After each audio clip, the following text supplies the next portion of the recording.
suite, les nouvelles de l'Asie. En Asie, l'actualité a été marquée par plusieurs évolutions militaires et diplomatiques dans la péninsule coréenne, par les activités chinoises dans les espaces maritimes contestés, ainsi que par des décisions politiques, judiciaires et économiques dans plusieurs pays de la région. En Chine, les données publiées pendant la semaine ont montré un ralentissement de la croissance de la production industrielle en juillet, ainsi que des ventes au détail inférieures aux prévisions. Dans le domaine technologique, le ministère chinois des Affaires étrangères a déclaré s'opposer à ce que des pays soient contraints de choisir entre des camps concurrents dans le secteur de l'intelligence artificielle. Il a appelé au respect de ce qu'il a qualifié de souveraineté numérique. Xi Jinping a également dirigé à Pékin une cérémonie marquant le 100e anniversaire de la naissance de l'ancien dirigeant chinois Jiang Zemin. Sur le plan judiciaire, un tribunal chinois a condamné Hui Kaiyan, fondateur de China Evergrande, à la prison à vie.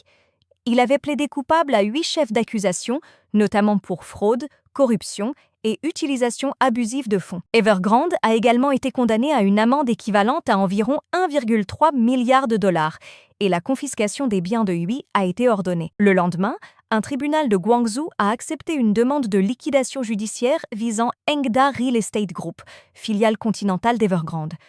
L'ouverture de cette procédure ne signifiait pas que la liquidation était déjà achevée et constituait un fait distinct de la condamnation du fondateur. À Hong Kong, la Haute Cour a reconnu Lee Cheuk-yan et Chow Hong-tung coupables d'incitation à la subversion au titre de la loi sur la sécurité nationale dans l'affaire liée aux commémorations de Tiananmen. Leur peine n'avait pas encore été prononcée. Dans l'industrie automobile, Tesla et 8 autres constructeurs ont annoncé le rappel d'environ 4,3 millions de véhicules en Chine, en raison de difficultés potentielles d'ouverture des portes en situation d'urgence. Tesla représentait environ 2,98 millions de véhicules concernés. Les mesures prévues comprenaient notamment des mises à jour logicielles et un meilleur marquage des poignées de secours. En mer de Chine méridionale, des images satellitaires examinées par Reuters montraient l'achèvement d'une première phase de remblaiement chinois sur Antelope Reef, dans l'archipel disputé des Paracels. L'île artificielle observée mesurait près de 6 km et comportait un quai, un port en eau profonde, ainsi que plusieurs travaux de construction, dont une plateforme pour hélicoptères. Seules les installations observables étaient établies, sans usage militaire confirmé. Autour de Taïwan, les gardes-côtes taïwanais ont annoncé avoir averti, puis suivi, le navire de recherche chinois Tongji, détecté dans des eaux sensibles à l'ouest de l'île.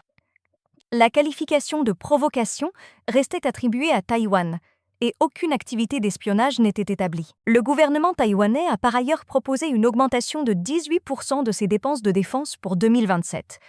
Le budget atteindrait 1122,5 milliards de dollars taïwanais, soit environ 31,4 milliards de dollars américains et plus de 3% du produit intérieur brut. Le projet comprend notamment des dépenses consacrées aux drones et aux missiles, mais n'était pas encore définitivement adopté. Dans la péninsule coréenne, les exercices militaires d'été Ulchi Freedom Shield ont commencé sous une forme sensiblement réduite sur ordre de Donald Trump. Environ 18 000 militaires sud-coréens devaient initialement y participer, mais l'étendue exacte des réductions n'était pas précisée. La Corée du Nord a ensuite lancé plus de 10 missiles balistiques à courte portée depuis la région de Pyongyang, en direction de la mer située à l'est de la péninsule, selon les autorités sud-coréennes. La présidence sud-coréenne a convoqué une réunion de sécurité d'urgence et ordonné le maintien d'un niveau complet de préparation militaire. La présidence sud-coréenne a également demandé à la Corée du Nord de mettre fin à ce qu'elle a qualifié de dénigrement inutile et d'avancer vers la paix. Cette déclaration ne signifiait pas qu'un dialogue avait effectivement repris. Dans les relations entre Pékin et Séoul, la Corée du Sud a annoncé la première visite officielle du ministre chinois des Affaires étrangères, Wang Yi, dans le pays, depuis 5 ans. Son programme prévoyait des rencontres avec le président Lee Jae-myung et plusieurs responsables sud-coréens. Pendant cette visite, Wang Yi a déclaré que Pékin examinait activement la possibilité d'un sommet entre les dirigeants chinois et sud-coréens lors de la réunion de l'APEC prévue à Shenzhen en novembre. Cette rencontre restait envisagée et non confirmée. Wang Yi a également demandé à la Corée du Sud de ne pas choisir entre Pékin et Washington. Il a déclaré que les États-Unis devraient abandonner ce qu'il a qualifié de politique hostile envers la Corée du Nord.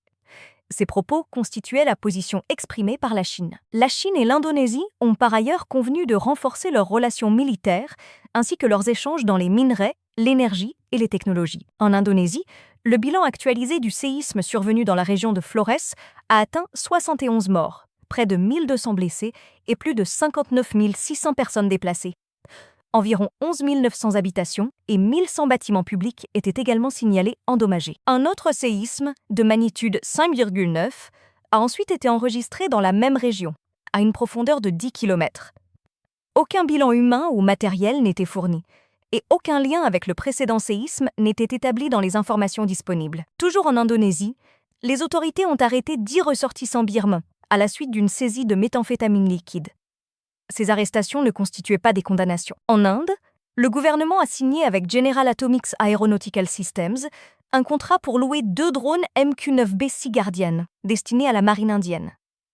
Le contrat, d'une durée de 30 mois, était évalué à environ 203 millions de dollars. Les autorités indiennes ont également ordonné la fermeture de centaines de comptes ou de ressources hébergées sur Google Firebase, après avoir identifié leur utilisation dans des campagnes d'hameçonnage et de fraude bancaire.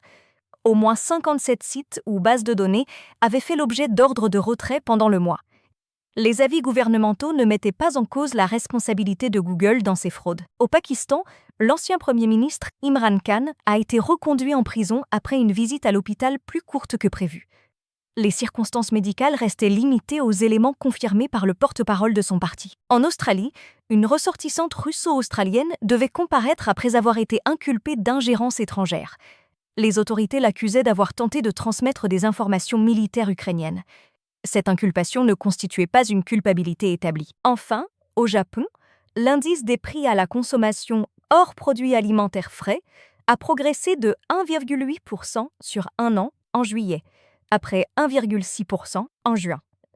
L'indice excluant également les carburants a augmenté de 1,9%. Ces données n'étaient accompagnées d'aucune prévision concernant une future décision de la Banque du Japon.